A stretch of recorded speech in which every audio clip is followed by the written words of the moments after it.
Hey guys, Nick Armenis here. In today's video, I'm going to take you through step by step my full Q4 e-commerce playbook. So this is step by step what I would do this Q4, and it's going to include how to market your store, what kind of store to start, what products to sell, and lots of other things that other people don't talk about, like how to manage your cash flow. Are you going to need additional customer service support, and all those back-end business functions that you don't tend to find on YouTube. So let's get into the content, guys. I'm going to leave a link below for you to download this if you haven't already. For those of you in my Facebook group, you will already have this, okay? So let's get into it, guys. Okay, so I'm not sure if you guys have seen, but obviously my brand has taken a massive overhaul of late. And as you can see, as I take you through this, everything is obviously custom and branded, and the full suite of this is obviously going to flow through to the quality of the content I produce is now going to lift as well. And so those of you in my Google Ads playbook will start noticing more and more content, and also those of you on YouTube as well.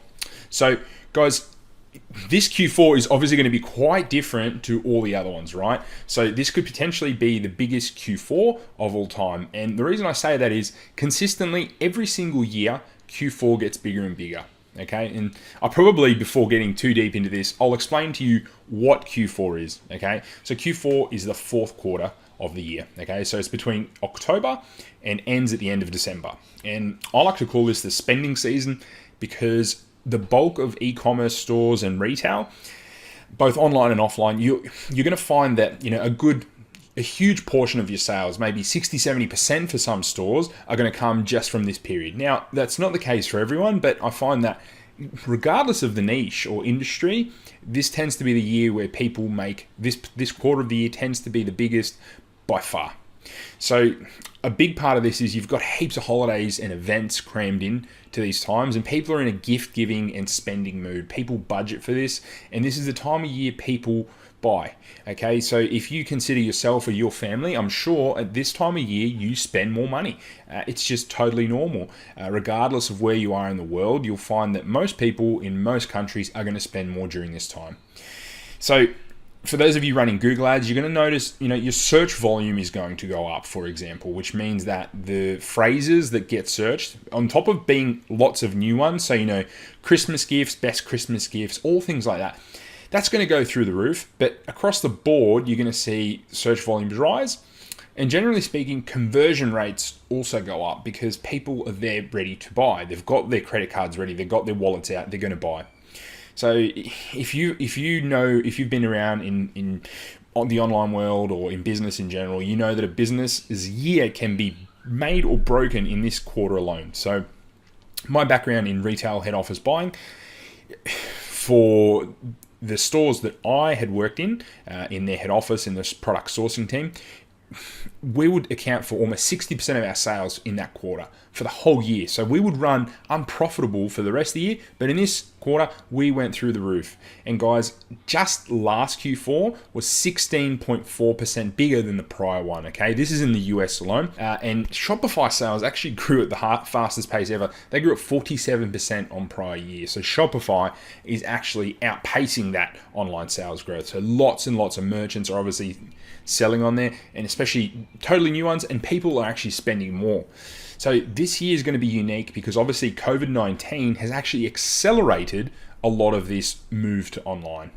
So obviously shutdowns meant that people now had to buy online. So people that are totally new are now shopping online. So has the coronavirus changed Q4 forever?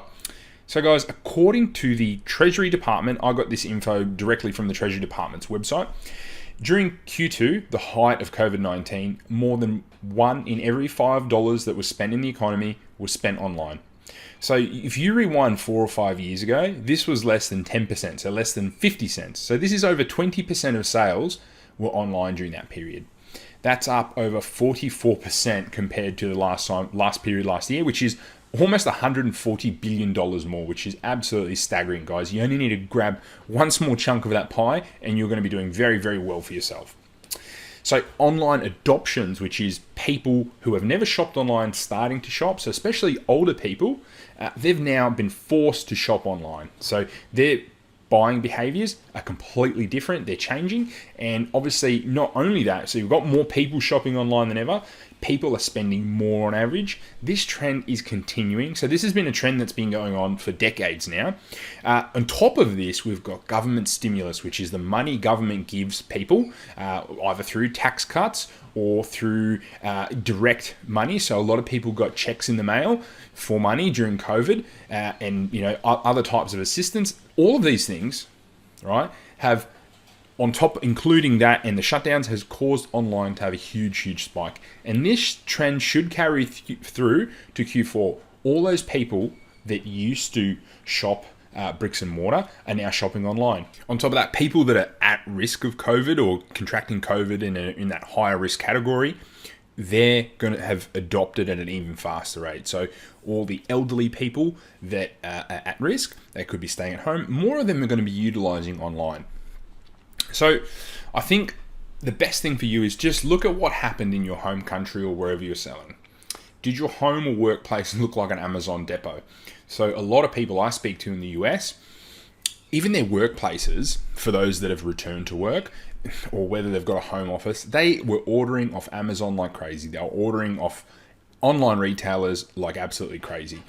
Have you noticed additional postal trucks on the road? Now, what my recommendation is, guys, that postal services put out a lot of information, and companies like FedEx, and you will see that the growth in online parcels and parcels delivery has been astronomical. What you need to look at behind that is, why is this happening? Yeah.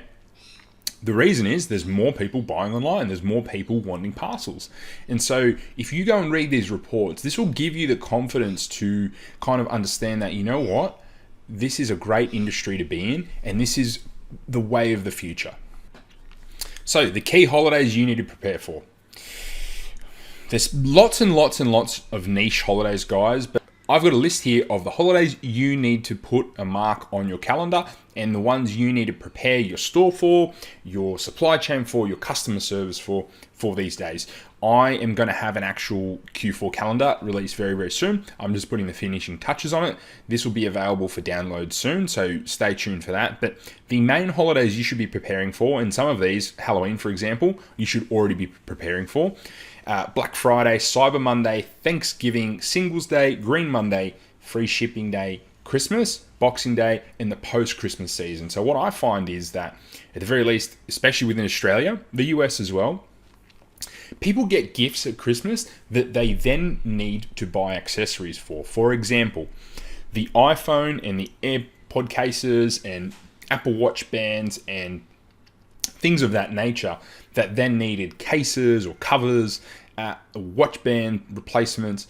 People then go and buy the accessories for those products post-Christmas. So the post-Christmas selling period is huge. Yeah, you need to think more accessories during that period, but that period is the time where you need to still be on the ball, still have everything ready, and there's going to be heaps of people still shopping. But from here until kind of the end of January, even the start of February, especially in Australia because the weather is warmer down here, people are buying like crazy still.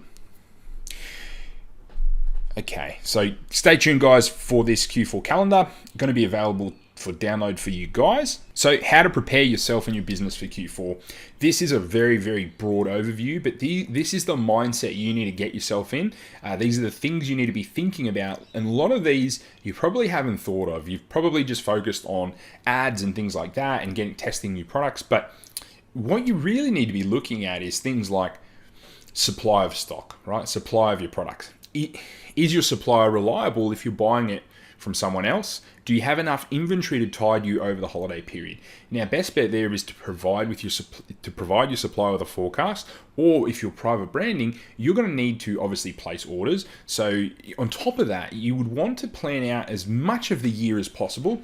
I actually like to plan out 6 months or further ahead. Some of the companies I worked for actually planned 18 months to 2 years ahead, and they would give suppliers forecasts. Now, these were only forecasts. These weren't locked in purchase orders, but they would give these numbers because you got to remember, on the other side, your supplier has a supplier, right? And even when you're dealing direct with a factory, they need to go and buy raw materials. They need to buy components. So if you've got a product that has multiple components, some of them are branded, they come from a factory who then gets that product and those materials from someone else. So remember, the supply chain is very complex, and if you aren't giving your suppliers forecasts, or if you aren't forecasting and preparing yourself, then you're going to find yourself either being overstocked or understocked.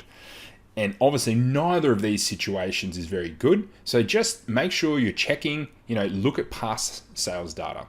How many did you sell last year? Assume that if you're going through a 20% year-on-year growth, assume that you're going to get a 20 to 30, maybe 40% growth during this Q4. There's going to be more people shopping, right? So if you're in a big uptrend, expect that uptrend to continue. There's no reason to assume it's not going to, bar a calamity. So the next thing I would be considering is shipping times. So can you get your product to customers in a reasonable time frame? Work with your suppliers, work with people within the supply chain industry, and ask around different freight forwarders and carriers. Have a look across the board. People you might have considered too expensive, like DHL and things like that, maybe you need to speak to them now. So on top of this, you need to work out key cutoff dates for key holidays, right? So you need to mark these in your calendar and make sure your business is set up. Make sure you've got it across the top your store's banner. Make sure your emails and post-purchase and on product pages, you're telling people when those order cutoff dates are. Because if you miss these and if you do not get your products to people on time, you are going to face a world of hurt with chargebacks and things of that nature. It's not going to be good. You're going to have a lot of customer service to deal with, and you're not going to have a good Q4. Another big one that a lot of people don't plan for is cash flow. Do you actually have enough money to cover ad spend and the inventory costs? A lot of people don't consider that. There's obviously, even if you're drop shipping, there's still a lag between you getting your money and then obviously having purchased inventory. You're going to have a bit of a lag, especially if you have a hold over your account where 50% of your payouts are restricted. So cash flow is the number one killer, I think, of online businesses, apart from obviously not having a good product. But if you don't have enough credit cards or enough credit available as a backup, so you need to have money set aside or credit available to you, so a line of credit, a credit card, something of that nature for an emergency, or at least to tide you over between payouts, right? I actually like to have a good savings amount stored in my bank account as well for the business in question. So if you don't have that backup, you can actually encounter a lot of issues. So payment processing. There's another one people skimp out on, so they don't consider. Payment processing is another thing people just don't consider. Do you have a reliable payment processor? Have you got backup options there lined up, ready to go just in case? You can start that conversation at any point in time. If you're a good merchant, other payment processors are going to want to work with you. So start that relationship with people, start having that application process, and make sure you've got someone there ready as a backup in case something goes wrong, because inevitably within this industry, things go wrong. So your advertising plan, probably something people think is by far the most important, but I think the things I just mentioned are actually far more important than this. But for your advertising plan, is your website backend squeaky clean? Have you got email follow-up, SMS, retargeting, upsells, cross-sells, and the like? Obviously, this could be a video on its own, but this is something you're going to want to dig into more. There's lots of videos on my channel about this and lots of other channels out there. So go through this, have a plan for your back end, because if you don't, you're missing out on a lot of money. I know people say this all the time. It probably annoys you, but it's true. A Google Ads plan. So I'm going to go much deeper into this, given this channel is mainly about Google Ads in the next section, but make sure you've got an actual Google Ads advertising plan. Have you got a social media advertising plan and other sales channels? Pinterest, Snapchat, TikTok, which is becoming a lot more popular. Consider all these things and how you're going to tie them all together during this Christmas and during this selling period. Customer service. Have you got a plan for increased customer service requirements? Remember, with more sales comes more customer service. You may even need to hire a VA, or if you have one, you may need a second one. You may need to put them on more hours. You need to consider all these things in advance, because if you're doing it in real time, again, you're going to have a world of hurt and life is not going to be fun. Speak to anyone that's scaled a store over 100,000, and I can tell you right now, customer service without the proper processes and procedures in place really hurt them and hurt their mental health. And a lot of the time, again, that with cash flow and ad account issues, that is what ended up stopping them and hindered their growth. Again, Next section. So website user friendliness and shoppability. This is very underrated, guys. You need to have a fast store. It needs to be easy to purchase. The more obstacles you put, and I see this a lot with print on demand stores that are a bit more technical and have multiple steps, you need to remove any roadblock. If there's a step that you're taking people through that could be removed, remove it, and watch, your conversion rate will increase. Can you improve your product pages? Can you add more information? Can you answer any frequently asked questions? You might even be able to do this in your remarketing as well. Video is always best for these guys, so if you can put together and explain a video, even better. Payment options. Do you offer customers a range of popular payment methods? Remember, today, people want this more than ever. People want buy now, pay later. They want multiple, Google Pay, Amazon Pay. Have a few different options that are popular in your country. So here, Afterpay is almost a must, Zip Pay, things like that. Credit card usage in Australia is declining massively. So social proof and trust. Is your store genuinely trustworthy? Would you buy from it? Ask other people as well who aren't friends or family. Ask them, would you actually buy from this? Does it look legitimate? Is there something off-putting? Is it colors? Something as little as a color scheme change can actually massively affect your conversion rate in a good way. Having reviews also. So if you don't have reviews on your store, it greatly diminishes that trust, right? So I don't know about you, probably when you're shopping, if you don't have reviews, people are obviously going to go, I don't know, I wish there was some reviews here. Because if you have a look, if you do a branded search campaign, always the number one thing that gets searched with your branded name in it is brand name or store name, and then reviews. Is it a scam? Things like that. And if you are getting a lot of that, then potentially you're missing out on a lot of sales, because people obviously want to know, do you have reviews? Have other people seen it? And if Trustpilot is what comes up and you do not have good reviews, apart from potentially getting your account banned, this obviously isn't a good look for your store.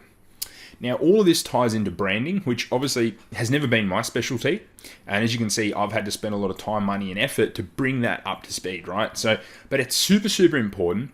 Now, you don't have to go too crazy. I actually have employed someone through my agency who's going to be coming on and talking more about branding. And I'm going to be obviously learning from them as well at the same time. But I'm wanting someone that specializes in that to give, especially people within my paid group, within my paid course. I want them to obviously experience branding, and also a bit of assistance with video advertising as well.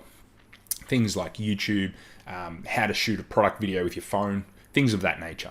So what products to sell? I know a lot of people get hung up on this, right? So, and I will, before I get too much into this, people overthink this step.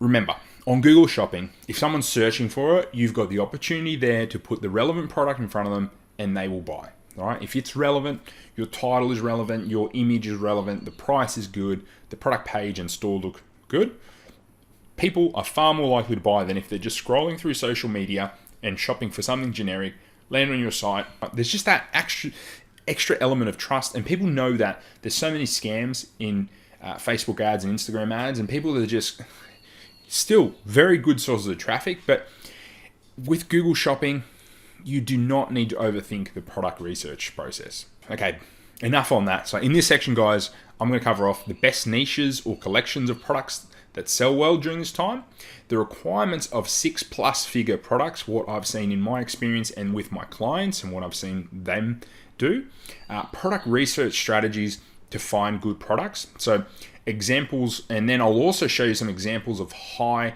potential products to sell, right? The high potential products to sell, I'm probably going to leave for another video because there's probably too much in that, and I'll take you through that in much more detail in a separate video. My plan with this video is to do a big overview, what people are interested in, go into more detail, okay? So if you're interested in something, please leave a comment below, and I'll get back to you and hopefully create a video on that topic if enough people are interested. So the niches and categories that do well, start thinking about gift giving, guys. What's a good gift to give someone? That's going to give you a really good start as to what to sell, right? And the things I'm seeing at the moment do really well, in particular, home DIY, kitchen, bathroom, bedroom, and garden. Obviously, there's lots of sub-niches within there, and that's what I recommend you do.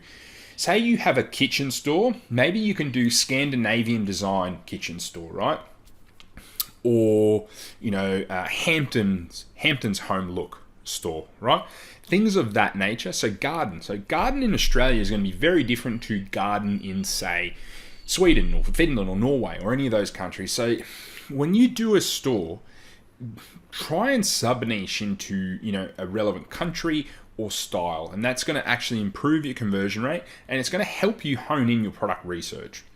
Things that always do this time of year, guys, are jewelry. Niche down again and try and be specific if possible, but otherwise upload a ton of products. Don't spend too much time on the product descriptions. Just make sure the titles are good, images are good, and the price is good. And here, print on demand is great for this stuff as well, guys. Google's pretty smart. It's going to find keywords to put for search terms. It's going to find keywords and search terms to put your products up for. As long as you've got some info on the title, it's going to then get data. As long as you give it a bit of wiggle room and spend a little bit of money, it's going to find keywords and it's going to find search terms that do well for your products.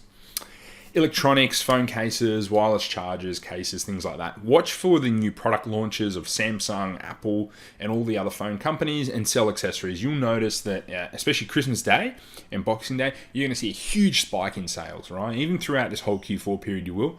But after product launches, people get these as gifts at Christmas, and the accessory side goes through the roof. Beauty, things like LED light therapy, hair removal, things like that. There's obviously one, the fads that come and go, and two, the evergreen products, within this space. So hair removal is always going to be around. There's just lots of different types.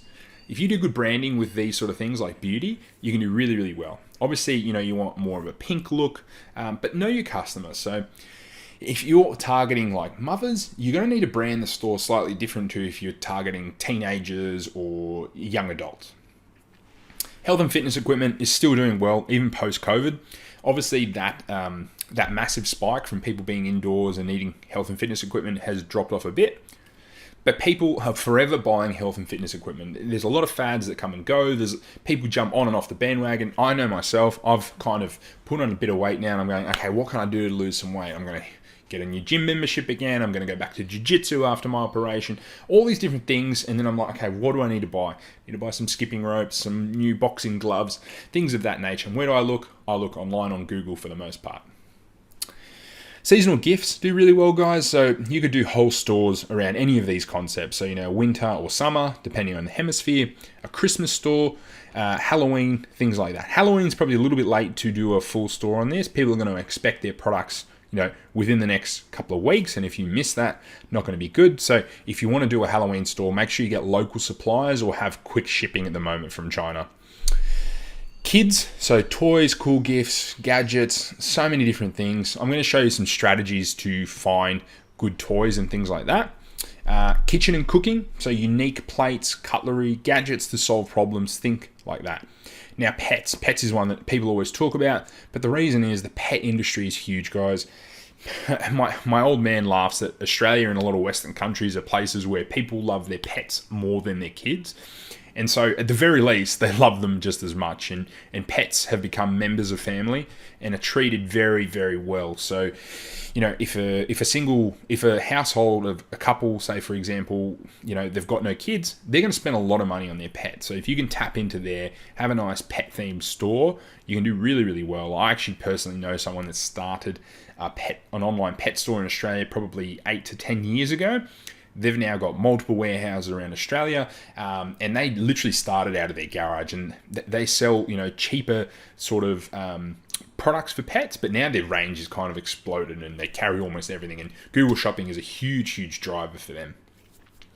Now, some high-ticket niches. I know a lot of you like the high-ticket products, particularly because Google goes so well with these, right? So Google Shopping, high-ticket go hand in hand, and a lot of what I teach is really aimed at high-ticket.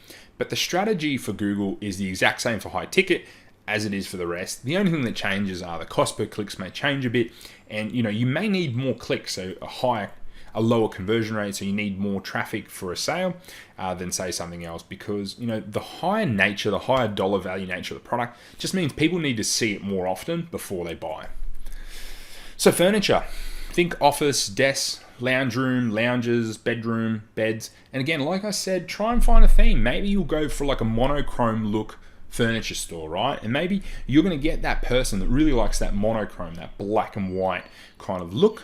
Is that bichrome, monochrome? Anyway, find niches. Scandinavian is a niche. vintage looking furniture, high-end looking furniture, cheaper furniture. Think of different customer groups and how to cater to them. Bikes and cycling is a really good one. Massage chairs, automotive and truck equipment, simulators, so golf, flying, baseball, treadmills, rowers. I'm just trying to give you ideas here on what to think about, guys. The easiest way I find is to go to big retail stores and have a look around, or go online and just start listing all the niches and sub niches and start going, go onto something like Amazon and look at every single niche and then each collection and sub collection, and it's just a research process. But even home spas, pinball and other gaming equipment. I know one of my clients actually sold an engine online, right? An actual engine, which was absolutely insane. Who would have thought that they would be able to sell an engine online, right? Absolutely crazy. All this stuff sells online, need to be trustworthy, need to offer good customer support. And with most of these, you probably need to find local suppliers. Now, people, again, greatly overcomplicate this process. So if you want to sell office desks, right? Find branded office desks on Google Shopping, go to the website, see if they offer sales to distributors, or do you want to become a distributor? There'll be a section on sales or something like that. Find that section, reach out to them, have a dummy store in place, or if you've got a store already, reach out to them and speak to them and develop a relationship and just get that ball rolling. You may need to register as a supplier. You may need to get certain government paperwork depending on where you are. None of these should be roadblocks. If you're wanting to run a legitimate business, you need to get these things and you need to get approved, and you need to start understanding that if you don't put yourself out there, like I'm putting myself out there on YouTube, right? People approach me to become clients of mine through YouTube because I put this content out. I've put myself out there. If you're not putting yourself out there, right, how can you expect people to want to sell to you? You know how many emails these people would get day to day from people drop shipping? It's a hustle. Call them, build a relationship, go on LinkedIn, speak to them. Don't overcomplicate these guys. Just find multiple brands. You probably will get lots of rejections. It's not an easy process, but it's actually just a hustle. It takes time, it takes energy, it takes someone who's motivated to want to do this, or you can outsource it. If you want to do it and you've got the money, just go and pay someone else to do it, right? Go and find someone who's a good salesperson and get them to do this. Again, obviously some good branding here. And what I like about this book is you can actually directly click a lot of the links in here and it'll take you to the relevant page. So I really like this section, guys. The product requirements for success. How to hit 6+ figures. Now, myself and with clients, I've been able to hit 6, 7, 8 figures and have managed some 8-figure stores that were very large. Now, is everyone going to hit that? Highly unlikely. Guys, with anything, there's a top 20% of anything. There's a top 1% of anything. To hit 6 figures online takes time, effort, energy, and it needs to have a certain number of these requirements here. So, mass appeal and or a large addressable market. So, what I mean by mass appeal is the audience or the customer group needs to be big. If you don't have a big addressable market, then it's obviously much harder to hit 6 figures, especially if you're selling lower priced items. Higher priced items, obviously, you can still do it quite easily. 6 figures. 6 figures is quite easy to hit with that sort of, even with, small audience, niche audiences. 7 and 8 figures become much harder though, guys. And again, you can tack onto things like with phone accessories. If there's a new product launch, you're going to see a much bigger boost in demand, but it's a large customer market, right? It's a large addressable market. How many millions and billions of people have smartphones, right? Beauty, health, wellness, and anything relating to laziness or making things easier. Think about most of the new businesses out there, especially in this day and age, are about making our lives easier for things we don't want to do, or things that take a lot of time and energy, and we can obviously save money by doing it, right? Technology has been great for that. Think along those lines, and then again, vanity and health is another one. People will not, obviously the health market is huge, and so is the beauty market. People want to look good and people want to be healthy. So if you're in those markets, you're in the right place.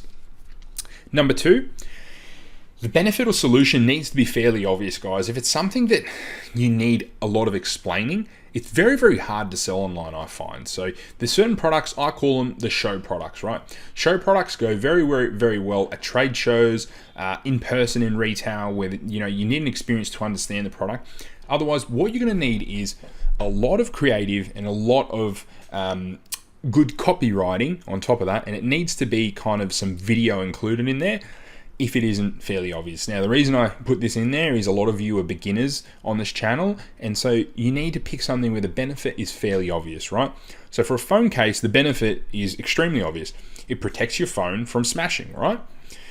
Clear benefit, you don't really need to relay that information. People kind of just get it, right? People know if you don't cover your phone, it's probably going to break if you drop it, right? Especially with newer phones. I break phones all the bloody time when they're brand new. So I've actually got a brand new phone sitting here because my Huawei is a piece of junk. I've got a new one, haven't even started using it because I don't have a case. I know I'm going to smash it to pieces. So sell accessories to complement large, well-known product releases. That kind of goes on with the mass appeal. That's where I'm saying, a new iPhone, tack on to the launch of that. A new Apple Watch, a new Xbox, whatever it might be, sell something alongside that. It's a very, very easy way. Obviously, sell something that's not branded if you don't have access to it, but very, very easy way, guys, to kind of, tack on to some existing demand. So that's number 3, guys. Number 4, the perceived value is high or not well known. So if the perceived value of something is relatively high, like in things like jewelry, or people have a struggle to gauge it, much, much easier to kind of hit those, higher 6 figures and profitably. So this point relates a lot to profitability. So this impacts your margin a lot. If something doesn't have a high perceived value or it's just a commodity, your margins are probably going to be paper thin, and you might hit 6 figures in revenue, but it's going to be very, very, very hard, and you're obviously going to have to sell a lot more to get there. So selling less of something at a higher profit margin is much better than selling volume, I think, and having to handle tons and tons of orders. And this leads on to my next point, and that's I recommend you sell $25 plus profit margin per sale. $50 is much more feasible. So what that means, guys, is you're either going to need something that's very high perceived value or move into products that are a bit more expensive. Now, you can make it work with less. I'm not saying you cannot. Much easier if you can hit these requirements. If people have an emotional connection to something, again, much, much easier to sell it, right? So people that have an emotional connection to pets or health or beauty, you're going to have a much easier time selling to them than someone who doesn't have these, than in something that doesn't have an emotional connection to it. People people go and buy toilet paper because they have to, right? People do not go and buy the latest iPhone because they have to. They love the brand. They've got an emotional connection to it. They want to be seen as someone that owns a premium product, right? Which brings me on to my 7th point, and that's a recognizable brand or product equivalent to the branded option. Bit of a mouthful, but for example, right, kind of latches on to the part where I'm saying sell accessories, right? If you've got a product, say for example, you find the latest and greatest toy. This toy is cars on a track, for example. There's a NASCAR version, does really, really well. You can find an equivalent that doesn't have a patent or trademark on it. It's very, very similar. If you put that on Google Shopping, there's going to be those parents, especially ones that go, I don't need to pay an extra $50 for that branded option. I'm going to find the cheaper option. So I hope that one makes sense. If it doesn't, leave a comment below and I'll see if I can actually clarify that a bit more for you guys. So in my experience, products containing 4 of the above are more likely to hit 6+ figures, right? If you've got 5 or 6, that's where I see 7 figures come into it. And if you can hit 7, you're far more likely. So if you can hit all of these things, which is hard, you're far more likely to hit 8 figures. Again, you can hit higher numbers without this. You can also hit lower numbers with having all these. It's not a guarantee, but I will say people overthink the product research part in a big, big way. And I'm telling you now, if you find even a small niche, which is high ticket within a small country like Australia, you can still hit the above figures I've just mentioned. So be patient, be persistent, and be willing to try lots of new things, guys. That's the key to succeeding online. So moving on, some product research strategies. So how to obviously find the products above that I mentioned. So the first one, the big product launch accessory method. I've really liked using this in the last few Q4s Really, really good one because you get a lot of big product launches happening during this quarter. And so research and see what all the big brands are releasing, consumer product brands, and see what accessories you can sell to suit, like phone cases, iWatch bands, things of that nature. As I said, I'm going to go through this one in greater detail in another video, so stay tuned for that. It'll probably be the next video, or it might be the one following. I'm not sure. I've got a merchant center video people are eager to see. But think big product launches, what can you sell to complement, right? So if there's a big product launch, people are going to be needing accessories to go along with it. People are going to want to be buying those. The branded product or equivalent method. Legally sourced branded products is one, right? So if it's a recognizable product, brands are the things that sell the best on Google Shopping, hands down. So if you want something that converts really highly, get your hands on branded products. And you need to do this legally and ethically, right? If you're selling something you do not have the rights to sell, like Nike products or other brands like that, and you haven't gone through the proper distribution channels, do not sell them. You're going to get your account banned. The way around this is if you can find top brand products equivalents to sell. So if something is a similar design and it kind of, if there's something that hasn't got a patent on it, if you're just selling, if there's a popular white shoe and you're just selling a white shoe, kind of looks like it, you can probably get away with doing that, right? So as long as it hasn't got logos on it and the design hasn't been registered, so you can do searches on things like that on countries, trademark and copyright. So, for example, in Australia, it's called IP Australia. So there's an office in every country where you can search for these things. But as long as you don't have brands on it and things like that, you're far less likely to get in trouble. It is a hard one to kind of say what you can and can't sell because sometimes designs are registered and people have trademark over that particular design and the rights to it. And if you copy it, you can get in trouble, right? The next method is the gift guide Google method. So find blog posts, lists, articles. A lot of them are Amazon affiliates, guys. So Amazon affiliates tend to put together these big blogs and they'll put things together in there like the best specific niche gifts, right? So say the best dog niche, the best gifts for dog lovers, right? Or best gifts 2020, best electronic gifts, things of that nature. Go and find those guides and you'll see what's selling on Amazon and what lots of people are selling. Go through, make massive lists and then nut them down and go, what do you think is going to be the best ones? Or start uploading. Upload lots of these and Google Shopping is going to find high performing products for you. The Google Shopping method. So spend time searching Google Shopping terms like popular dog products, gifts for outdoor lovers, best gift for gaming lovers, right? Best gifts for gamers, best gaming product, things of this nature. Spend time in shopping, see what's coming up consistently high up in terms, right? And do it on a few different computers, do it on a VPN, go on different countries and just have a look and see what is up there and what is selling, right? Make sure you mix it up, as I said, and use a VPN. So, because if you keep doing it on your website, you're probably going to get new ones quite frequently. Google Merchant Center bestsellers. So if you, on the left-hand side, when you're in your Merchant Center account, click growth and then bestsellers, you can filter through by country and it will actually tell you on a week-by-week basis what is selling really well. And it's really powerful, guys, because you then know what's selling. Can you find something similar in the same price range, but maybe even better, right? So maybe it's a cat climbing post. Maybe you can find a different colored one, or maybe you can find a different design, and that does really well, and then you can take that top spot. So Google Shopping has a big emphasis on how quickly something's selling. So each week, if something is converting really well, Google's going to reward that and keep putting that on top of terms, right? It's going to put that on top of page. I still think the Amazon movers and shakers list is really, really good, guys. And so there's obviously similar ones on eBay through watch count and things like that as well. But the Amazon movers and shakers is always a handy list to go and check. Even if you can sell an accessory to the thing that's doing well or an equivalent or something along the lines, you need to find a pattern on why something is up there, why is something selling.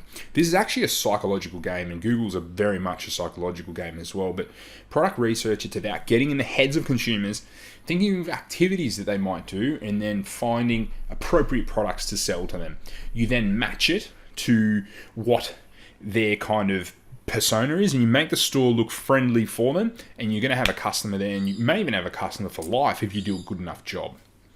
Reactivating past selling products, that one's been done tried and tested, guys. That definitely works. During Christmas, there's certain products that sell better than others.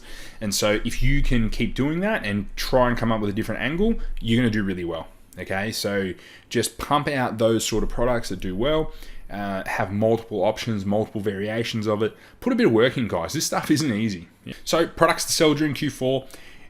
I've already got quite a few products on my channel about this, but I'll pump out some more of these, and as they relate to these particular methods, and I'll take you through these methods here right in a video. I might even try and do these ones here that are new in their own kind of video, each one, and come up with a bunch of examples for you guys. Those of you that are in my course already, I will be doing that for you, and I'll be giving you lots of product ideas and how to use these product research methods. So I've actually got a live call this week with you guys, so we'll talk about it more in detail there. Guys, yeah, if you haven't subscribed to this channel as well, I know a lot of you aren't subscribers that watch this, just go and hit that subscribe button and that notification bell and give me a like, guys. Really helps me grow this channel and get seen by lots of new people. Jump in there and give me a hand, help me grow this. Okay, so how to find high quality suppliers.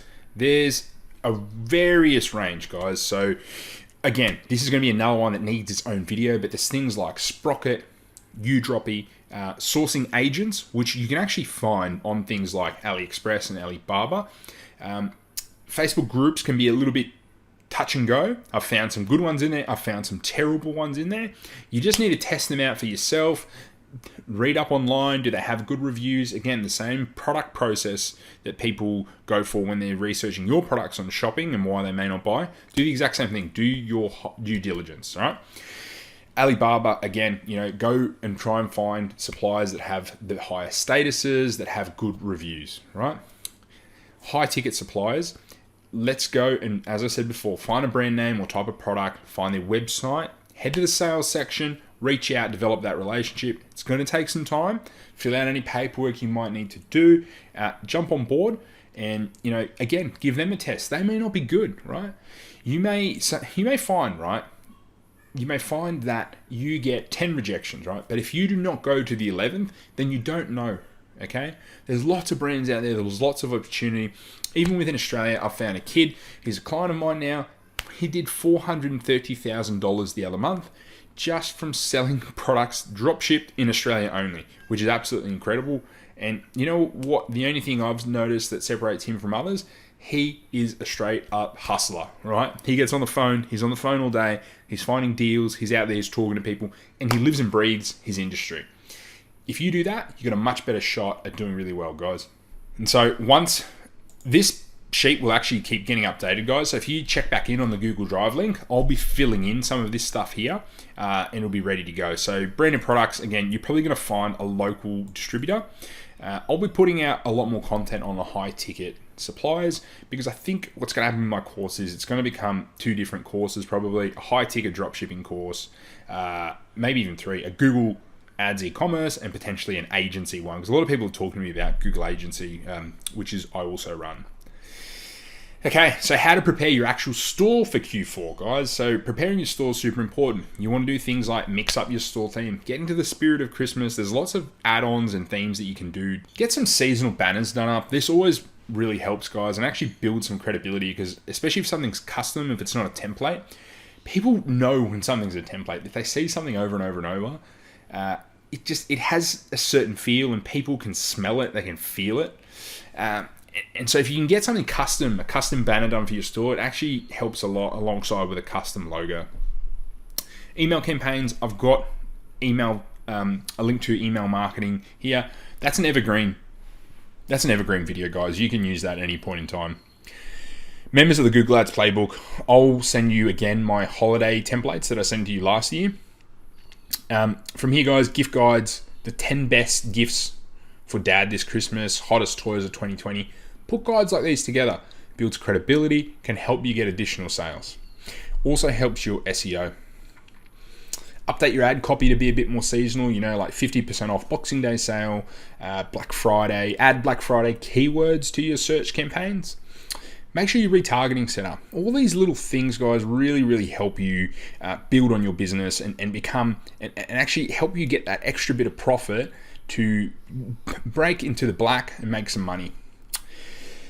promote seasonal and new products on other channels. You know what I mean? You can promote seasonal products is one, and then new products on other channels, like things like Pinterest and things like that. Make sure you got your free Google and Bing shopping listings. I've got a video on how to do that. This is now free worldwide, at least for Google. So jump on board, create that feed, and make sure you're listed there. And you can, even if you're not running ads, you've got the opportunity to sell products. Now, YouTube ads are still untapped for e-commerce. Get in there. I'm going to be putting out more content with my new employee on YouTube ads. I'm going to be offering a done for you YouTube ad service. This is going to be higher end. It's definitely not going to be that mishmash general crap that you get from those other services. There's going to be high end video. It's going to be expensive, but it's more for those people that want, they've got their own brand and they want to take a product video and really take it to the next level. Instagram story specific ads are doing really well, guys. And then with that, TikTok ads, right? Pinterest ads as well. So Mark Chapon, he's in my group as well. He does Pinterest ads. So if you're interested, reach out to him. I'll actually tag him in the video when I post this to my Google group, so you'll be able to know who he is. Okay, guys. So the Q4 Google Ads strategy. Covered off everything else. This is just the Google Ads section. So for beginners, right, my beginner Google shopping testing strategy, it involves having a test campaign. So this test campaign is to find products that show potential, right? So this is best suited to general stores with large product ranges or broad niche stores. If you've only got a handful of products, it's not really going to be the approach, right? You've only got a few. It's not entirely necessary. You can just have all your products in one campaign, have them in different product groups, or have them different campaigns for different collections. That's the main ways you would kind of structure it. The reason I like this, guys, is you need to be bidding low for it to work well, okay? So it isn't best practice if you have a large catalog to do this, but if you're bidding really low, you're going to get those longer tail keywords. From there, you can actually create a campaign for single products, or a bestseller campaign. I'm finding works well. So anything that does well in that test campaign, take that and put them in their own campaign. So grab one product, it's doing well, it's gotten 20, 30 sales in that test campaign, put it in its own campaign, focus and scale that one. Okay, so if there's demand there and you put it in its own campaign, it's going to get a lot more love. At that same point, go and find more products that are like that, more variants, and use them as well and test them as well, guys, because if it's got that potential, find more, do more of that. So I say 4+ sales here. To be honest, guys, I like to have more like 20, 30 sales before doing this. I know a lot of you are impatient. Give it a try. It can work. The less sales you've got, the less chance that it's going to be a scalable product, right? And the thing with Google is you're limited in your scalability by the number of searches. So if something's not getting searched for that much, you're going to hit that scalability point really, really fast. That said, you can scale to big numbers even with something with low search volume, right? Don't worry about search volume too much. It's actually not as important as you think, because even something with a small amount of search volume can go through the roof during Q4. Now, the link to this testing strategy is right here. So when you download it, just click it, guys. And then the link to the optimization is here. It's also, if you want to find, there's a scaling video there as well. Just go into my channel and find the scaling video. I'm going to be doing all these videos in greater detail, so stay tuned for those. But for now, these are actually still very, very, very relevant, especially the optimization. Google search testing strategy. So single keyword ad groups is the first way. So grab your high selling keywords in your search terms report of your shopping campaign, create a single ad group per keyword with, the accompanying ad copy that matches it to your specific product page that's selling well. Okay. That does really, really well and can help get you even more sales to scale higher, guys. From here, you can also test collections for those keywords. So put a whole collection. So if you've got a high performing men's gym short, right, it's doing really, really well, that design. If you've got a bunch of them, test the collection, see if you've got other winners there potentially. And again, the link to my search strategy is right here. Click that. There's an updated one coming. For those of you in the course, there's heaps of single keyword ad group stuff in there that goes through it in detail. Now, the established store strategy is one that I teach my students in the Google Ads Playbook. Those of you who already know this, make sure if you're already getting sales to implement that strategy, guys, for those of you in there. I just wanted this as a way to remind you. And so if you want to push past that 6 and 7 figure point, guys, it's very hard. At the moment, I'm almost at capacity with my clients, and I'm getting a lot of you reaching out to me. And when you're a beginner, it actually is very hard for me to help you because I need to put in 10 times the time to give you, 1/4 of the result. And so it ends up being not a good use of my time and something that you normally cannot afford. And that's why I've got the course there. The course isn't making me much money. It's not changing my life. It's nice to have it there, don't get me wrong. But that's the main reason is it's kind of a middle ground where people get some access to me. They get all my strategies, they get case studies and stuff like that. And that's why I've got it there. And that strategy there is perfect for someone that's already got a store doing well on Facebook. They've already got a store that's doing okay on Google and they want to take it to that next level. So guys, I've got some scaling tactics here. As I said, there's a scaling product specific campaign on YouTube if you just want to click that. And there's lots of other scaling strategies here on my channel. Check them out. Make sure you've got a display network strategy happening as well. Have some remarketing, potentially get some seasonal banners done up and the like. And so just watch that video there. Again, all this stuff I'll be covering in more detail shortly, guys. All of my videos that have done well will be getting redone. So the metrics to look for in your campaigns, guys. So return on ad spend is obviously one of the more important ones. Conversions and conversion value. And alongside these, obviously the cost.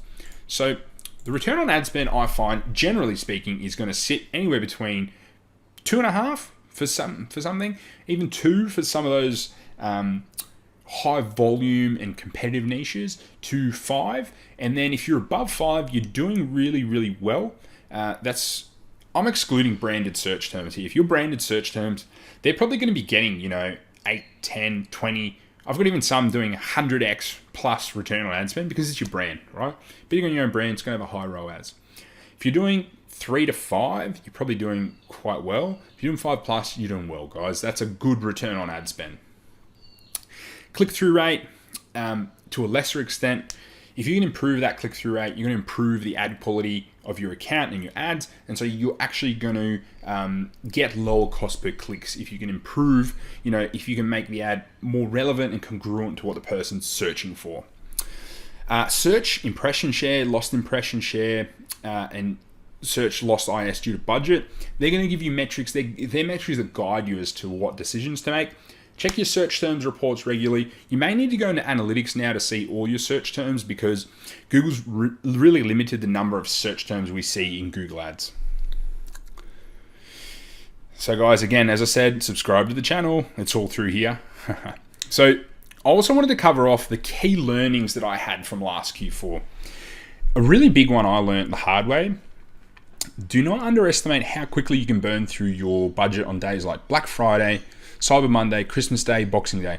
You may need to go in there and actually update it hourly and just really ramp it up because I found that you can watch your ROI, watch what's happening in Shopify, watch what's happening in analytics. You may miss a lot of sales if you burn through that budget early on. So obviously watch it and see that the ROI is positive, which is hard. But if you really hinder yourself and have a low budget, those days have crazy search volume. So make sure you're in there and actually really watching it and increasing it sometimes in real time.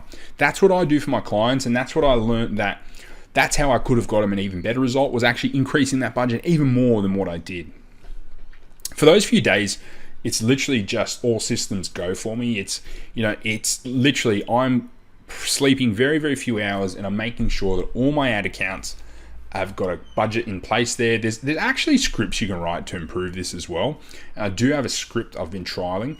Sometimes I just don't trust them, guys, on days like that. Some people put full trust in scripts. I prefer to actually go in and watch this a little more manually. I just find I'm able to get a better result doing this.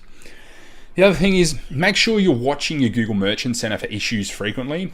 Guys, more than ever, accounts are getting banned for almost no reason. So if you're not in there checking it frequently and fixing those issues, you're gonna have issues. Check your checkout and payment processor are working correctly. I had a few stores where this wasn't working correctly for a few days, and we're like, "What is going on here? Like, why isn't this working?" The payment processor, for whatever reason, hadn't integrated well and we're missing out on sales. It's happened for a lot of my clients as well. Double checking all this stuff before you start can save you a lot of money. And lastly, back end, remarketing, all of these stuff, guys. Don't leave money on the table. All of these points are important, guys. I hope you get something from these learnings. The budget one was a big one for me. It's not something a lot of people talk about or think about. Small tweak in that budget could potentially give you a lot more sales that you may have missed out on that day. Now, guys, before we wrap up, I wanted to let you know the emerging trends I've been seeing over the last probably year or two, and in the e-commerce space, right? So the reason I say these, you want to be on top of these, right? So things like buy now and payment options, buy now, pay later, is a big one. In Australia, if you don't have this, you're probably going to miss out on a third or more of your sales, I'd say. To be honest, it's becoming really, really big. If you don't have it, especially in apparel, like clothing, stuff like that, you might miss half your sales not having this. Consumers expect and need a multi-platform journey now, guys. You can't just be on Google. You can't just be on Facebook, on Instagram. You need to be a multi-platform business, and you need to market across all of these channels. People consume content differently. So if you can cater for all the different types of people, you're going to maximize your chance of making sales.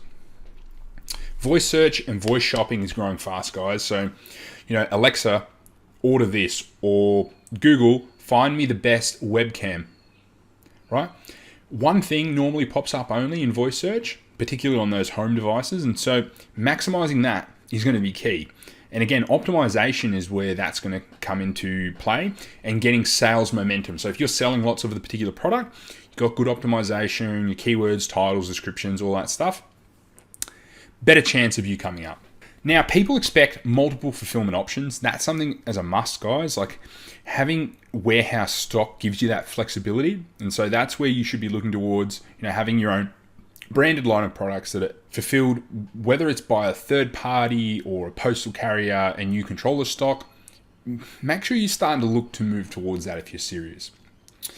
Environmentally and ethically friendly consumerism is on the rise. So anything where, if packaging isn't plastic light, or you're using lots of packaging, that could be conceived as a very, very bad move for your business. If your product isn't consumer or ethically friendly, things like that. Take this into consideration. It's a big growing trend. Quality of content has never been higher. So if you're doing video ads need to be impeccable. And that's why I've hired a video person, a video production manager. I need that within my business. I need that for my content. And I want to offer that as a service to people as well. Just have a look on your feed. You're going to notice ads are so good these days. Your story ads, your shopping ads, all much better. Now, adopting a fast fashion mindset. I got this from an article. So things move faster than ever, guys. Fast fashion is where, like the Zara model, within 4 weeks, 5 weeks, they've got a whole new line of products there. Quick, they react to things really quickly. In Australia, plus size women's brand, they were able to adapt to COVID really fast. Within a few weeks, they had changed their product range to be more at-home leisure, right? Now, you may not be able to do that, but that's where you need to think towards. Quick changes, responding to trends quickly. Another one is B2B e-commerce is growing fast, guys. So whether you need to advertise on LinkedIn or, Google is still good for B2B commerce, but just make sure you aren't scared to list more B2B style products like industrial stuff and things like that. As long as, you're selling from a reputable brand and you've got warranties and all those systems in place, understand the products, but B2B is growing fast and it's an industry you should take a look at. And the next one is grocery and food, and that's growing really fast, guys. That's going to be where probably I play a lot in the next few years. I just see that as a big growing trend. I've got a lot of relationships in that industry, and so I'm going to utilize those to build kind of marketplaces or websites that are niches and roll those out and actually drop ship locally with that. Overall, guys, just make shopping more accessible, easy for your customers to pay, be visually appealing, good content, and personalize it as much as possible to that customer. Now, guys, I know this was a long video. I want you to truly crush Q4. I hope this has helped. If you want more information, subscribe to my channel. If you want to get into the course, there's the link below. Absolutely no pressure. There's lots of free stuff on this channel, so there's no reason for you not to be able to start. Lots and lots of stuff in my Facebook group too. Even if the videos are a little bit older, guys, all the stuff I try to put out tends to be evergreen stuff, and that's why it's more, I'm talking to you of a certain way to think, because if you can think this way, no video is going to be 100% up to date. And if something is pushing like a niche strategy, it's probably not going to work for long, because if lots of people jump on it, it tends to stop working. You want to go for that evergreen stuff, and that's where you need to start thinking this is a psychological game. Guys, if you want to apply to work with my agency, I've got a link there below to the website. The website's going to have an overhaul very soon, and as you'll see, my branding is completely changing, but realistically, we're an e-commerce agency with a strong focus on PPC, so Google Shopping, Bing, and the like, with a bit of Amazon PPC in the mix there too. So, guys, wish you all the best. Thank you for reading this or watching it, and I'll see you in the next video. So if you've enjoyed it, please like, comment, subscribe, and let me know what new content you want to see. See you in the next one, guys.